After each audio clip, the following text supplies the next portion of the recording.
여러분, 지표 단 하나로 10억을 벌었다면 믿으시겠습니까? 오늘은 우리가 흔히 아는 하이키나시를 사용할 건데요. 그럼 기존 하이키나시 매매법과 동일한 거 아니야 하실 수 있는데 전혀 아닙니다. 여러분들이 하이키나시를 그냥 색이 바뀌는 지표 정도로 보고 계셨다면 오늘 영상은 끝까지 보시는 게 좋습니다. 왜냐하면 오늘 소개해드릴 매매법은 하이키나시의 장점을 살리면서도 기존 방식보다 훨씬 실전적으로 쓸 수 있는 방법이기 때문입니다. 특히 차트를 볼 때 중간 조정만 나와도 괜히 불안해서 먼저 털어버리거나 반전인 줄 알고 들어갔다가 원래 추세에 휩쓸린 적 있는 분들이라면 오늘 내용이 꽤 도움되실 겁니다. 많은 분들이 하이키나시를 쓰는 이유는 단순합니다. 일반 캔들보다 노이즈가 적고 시장의 큰 방향을 보기 더 편하기 때문이죠. 일반 캔들은 정보가 너무 많습니다. 초보자 입장에서는 너무 많은 움직임이 한꺼번에 보이는데요. 상승 중에도 음봉이 나오고 하락 중에도 양봉이 튀어나오고 조금만 흔들려도 추세가 끝난 것처럼 보일 때가 많죠. 그러다 보니 아직 갈 자리인데 먼저 팔고 아직 기다려야 하는 자리인데 먼저 들어가고 이런 실수가 계속 반복됩니다. 그래서 많은 분들이 하이키나시를 찾게 됩니다. 차트를 조금 더 부드럽게 보여주고 큰 흐름을 읽기 쉽게 만들어주니까요. 여기까지만 보면 하이키나시가 거의 정답처럼 느껴질 수 있습니다. 그런데 실제로 매매를 해보면 하이키나시도 아쉬운 점이 분명히 있습니다. 가장 대표적인 건 추세는 깔끔하게 보여주는 건데 실제 가격이 주는 디테일한 정보는 다소 약해질 수 있다는 점입니다. 우리가 일반 캔들에서 중요하게 보는 것들이 있죠. 예를 들면 꼬리, 순간적인 거부바 등 어느 순간에서 매수와 매도가 부딪혔는지 같은 정보들 말입니다. 이런 것들이 실제 캔들에서 더 잘 보이는데 하이키나시는 흐름을 매끈하게 보여주는 대신 그런 날것의 정보를 일부 덜어낸 느낌이 있습니다. 쉽게 말해서 방향은 잘 보이는데 정작 실전에서는 한 박자 애매할 수 있다는 거죠. 그래서 저는 하이키나시를 아예 대체하는 방식보다 실제 캔들은 그대로 두고 그 위에 스무스 하이키나시를 겹쳐서 보는 방식이 훨씬 낫다고 생각합니다. 이 방식의 장점은 정말 명확합니다. 실제 가격 움직임은 그대로 보면서 동시에 추세 흐름도 더 편하게 볼 수 있다는 점입니다. 즉 하나만 볼 때 생기는 단점을 서로 보완해 줄 수 있는 구조예요. 기존 하이키나시는 중간에 색이 잠깐 바뀌면서 사람을 괜히 흔드는 경우가 있는데 스무스 하이키나시는 그런 부분이 조금 더 정리되어 보여서 추세를 끌고 가는데 훨씬 유리한 경우가 많습니다. 특히 조금만 흔들려도 너무 빨리 정리하는 사람한테는 체감 차이가 꽤 큽니다.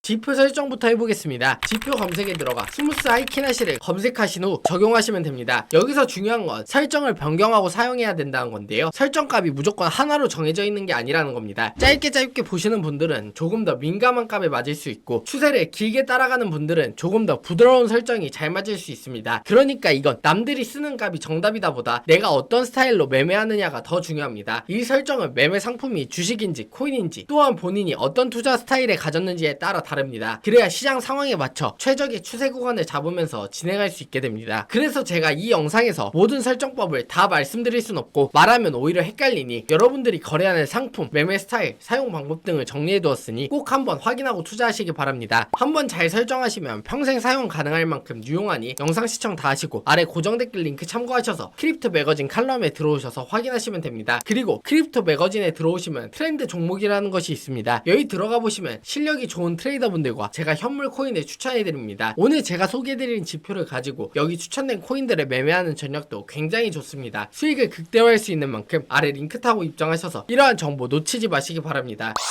자, 다시 차트를 보겠습니다. 차트에 빨간 캔들과 초록 캔들이 추가적으로 보이는데요. 초록이면 매수, 빨강이면 매도 이렇게 단순하게 보면 안 됩니다. 이 지표에서 진짜 중요한 건 색깔 그 자체보다 캔들의 크기가 어떻게 변하고 있느냐입니다. 예를 들어 보겠습니다. 녹색 캔들이 나오기 시작했는데 처음엔 작다가 점점 커진다. 이건 단순히 초록색이 떴다는 의미를 넘어서 위로 가는 힘이 점점 붙고 있다는 뜻으로 볼 수 있습니다. 반대로 녹색이더라도 몸통이 점점 짧아지고 있다면 상승 흐름이 완전히 끝났다고 단정할 수 없어도 최소한 탄력이 약해지고 있다는 해석이 가능합니다. 하락도 똑같습니다. 빨간 캔들이 점점 커지면 하락 압력이 강해지고 있는 거고 빨간 캔들이 점점 작아지면 하락세 둔화가 되고 있을 가능성을 볼 수 있습니다. 즉 이 지표는 단순히 반전 신호를 보는 용도라기보다 시장의 힘이 커지는지 약해지는지를 읽는데 더 강점이 있습니다. 이 포인트를 이해하면 차트가 훨씬 다르게 보이기 시작합니다.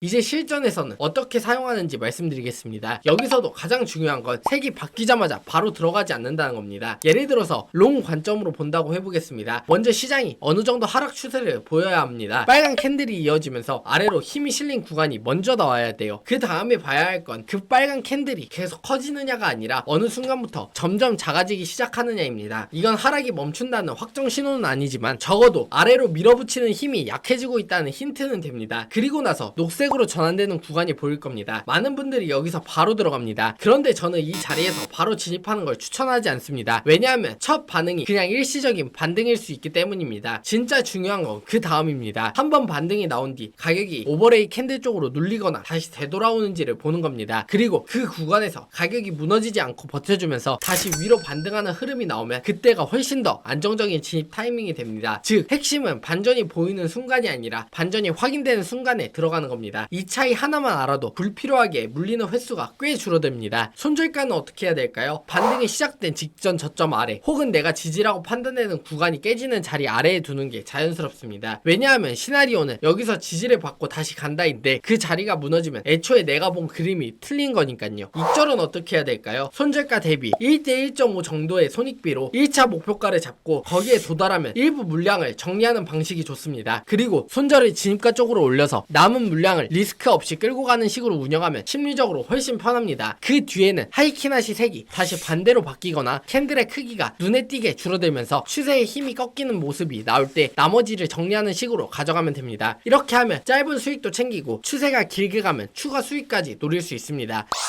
숏도 완전히 반대로 보시면 됩니다. 강한 상승 흐름이 먼저 나오고 녹색 캔들이 점점 작아지기 시작하고 이후 빨간색으로 전환되는 모습이 보이고 그 다음에 되돌림이 나왔을 때 오버레이 영역을 저항처럼 맞고 다시 밀리는 반응이 나오면 그때 숏 진입을 보는 방식입니다. 결국 중요한 건 색 바뀜 자체가 아니라 추세 둔화, 전환, 되돌림, 재반등 이 4단계를 보는 겁니다. 숏도 반대로 추세 전환이 시작된 직전 고점 위 혹은 저항이 무너지는 자리 위에 손절가를 두시면 됩니다. 익절도 마찬가지로 1대 1.5 손익비로 두고 1차 목표가 이후 남은 물량을 리스크 없이 끌고 가시면 됩니다. 다만 여기서 꼭 말씀드리고 싶은 게 있습니다. 이 전략도 만능은 아닙니다. 특히 횡보장에서 아무리 좋은 지표도 성능이 확 떨어질 수 있습니다. 추세가 없는 구간에서는 색이 자주 바뀌고 애매한 신호가 반복되기 쉽거든요. 그래서 이 지표는 방향성이 살아있는 구간에서 더 강하다고 보시는 게 맞습니다. 아래 고정 댓글 링크 타고 크립토 매거진에 들어오시면 제가 횡보장을 거르는 지표도 소개해두었으니 한번 들어와서 같이 적용해서 사용하신다면 효율은 더 늘어날 수 있습니다. 그리고 초보자분들이 자주 하는 실수 몇 가지를 말씀드리면 첫 번째는 색이 바뀌자마자 진입하는 것, 두 번째는 캔들 크기 변화를 안 보는 것, 세 번째로는 손절 없이 버티는 것, 네 번째는 설정값만 따라오면 끝이라고 생각하는 것입니다. 설정은 보조일 뿐 결국 중요한 건 차트를 어떻게 해석하느냐입니다. 지표를 적용하고 여러 구간들을 직접 체크해 보시면 어떤 추세 전환이 진짜였고 어떤 추세 전환이 가짜 신호였는지가 눈에 들어오기 시작합니다. 차트를 조금 보실 줄 아는 분들이라면 여기에 더해 거래량, 지지 저항, 상위 타임 프레임의 방향까지 같이 적용하신다면 훨씬 정교하게 사용할 수 있습니다.